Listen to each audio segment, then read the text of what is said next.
La fête de l'Assomption de la très sainte Vierge Marie est la fête de toute l'Église. En Marie, c'est toute l'Église qui est honorée par cette Assomption. Saint Paul nous le dit dans la deuxième lecture. Tous recevront la vie, mais chacun à son rang. En premier, le Christ, et ensuite, lors du retour du Christ, ceux qui lui appartiennent. Par un effet de la miséricorde de Dieu et de sa grande libéralité, Marie, qui n'avait pas péché, a reçu le privilège de ne pas attendre le retour du Christ pour être élevée jusqu'aux cieux. Elle est assise à la droite de son Fils parce qu'elle a participé pleinement à sa passion rédemptrice. En effet, Jésus lui-même a dit « Qui est mon père ? Qui est mon frère ? Qui est ma sœur ? Qui est ma mère ? Ceux qui font la volonté de mon Père. » Or, Marie, plus que toute autre créature, a fait parfaitement la volonté du Père. Elle est donc la disciple parfaite. Elle est aussi la mère de l'Église. Parce que quand nous lisons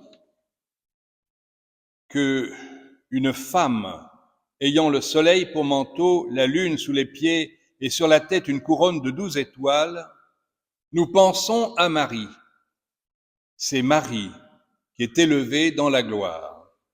Mais il ajoute tout de suite après, elle est enceinte, elle crie dans les douleurs et la torture d'un enfantement. Or, Marie n'a pas souffert quand son fils est né, puisqu'elle est vierge avant, pendant et après l'enfantement.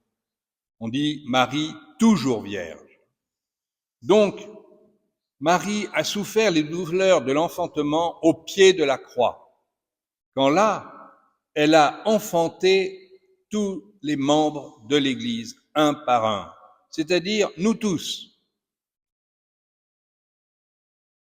Puis le texte sacré reprend que la femme mit au monde un fils, un enfant mâle qui sera le berger de toutes les nations. Et là, de nouveau, on reparle de Marie. Mais voyez comme dans ce texte, Marie et l'Église sont confondus, car Marie représente toute l'Église. Et quand Marie souffre au pied de la croix, c'est toute l'Église qui souffre. Parce que il est dit, l'enfant fut enlevé jusqu'auprès de Dieu et de son trône. C'est l'ascension. Mais la femme s'enfuit au désert. De nouveau, on parle de l'Église et non plus de Marie.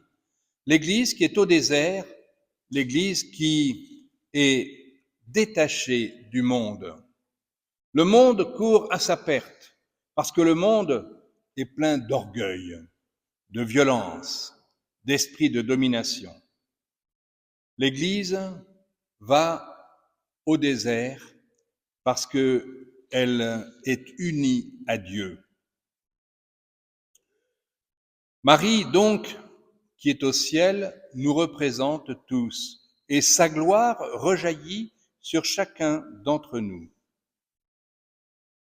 Saint Paul nous dit, alors tout sera achevé quand le Christ remettra le pouvoir royal à Dieu son Père, après avoir anéanti toutes les puissances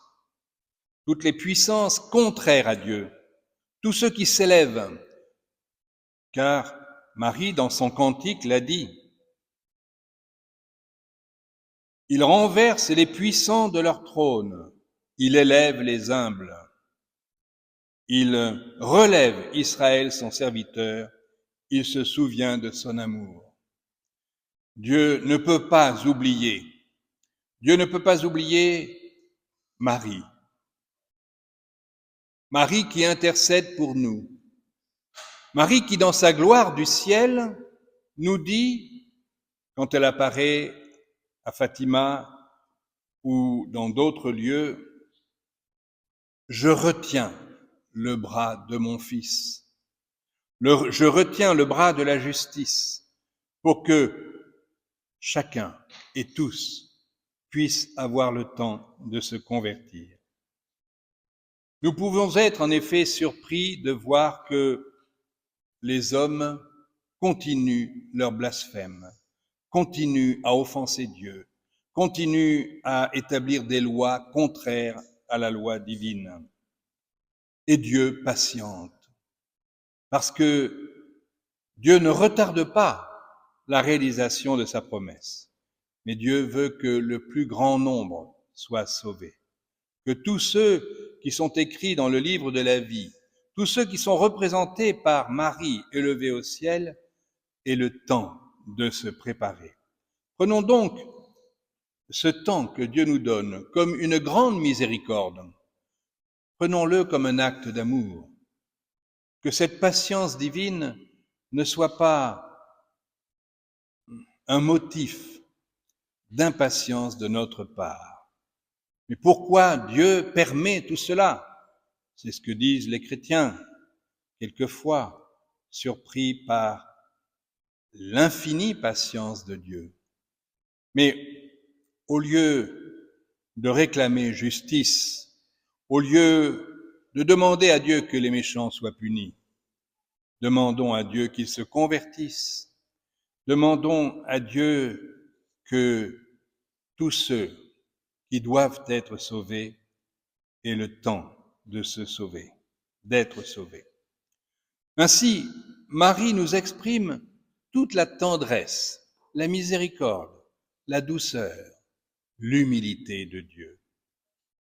C'est pourquoi elle commence son cantique en disant « Il s'est penché sur son humble servante.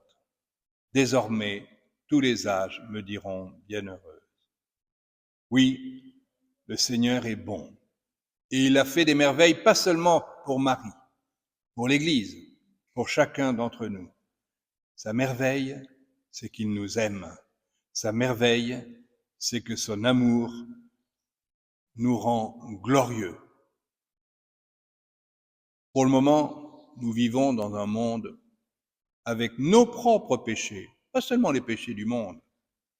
Bien sûr, quand on voit la guerre, quand on voit des crimes de toutes sortes, on se dit, grâce à Dieu, je ne les ai pas tous commis, mais nous sommes dans la même barque. Nous faisons partie de la même humanité.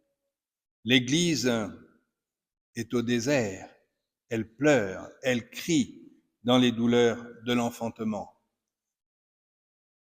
Parce que tant que nous vivons sur la terre, nous devons pleurer nos péchés et les péchés des autres et demander pardon. Laissons à Dieu le temps de la victoire et de la gloire. Amen.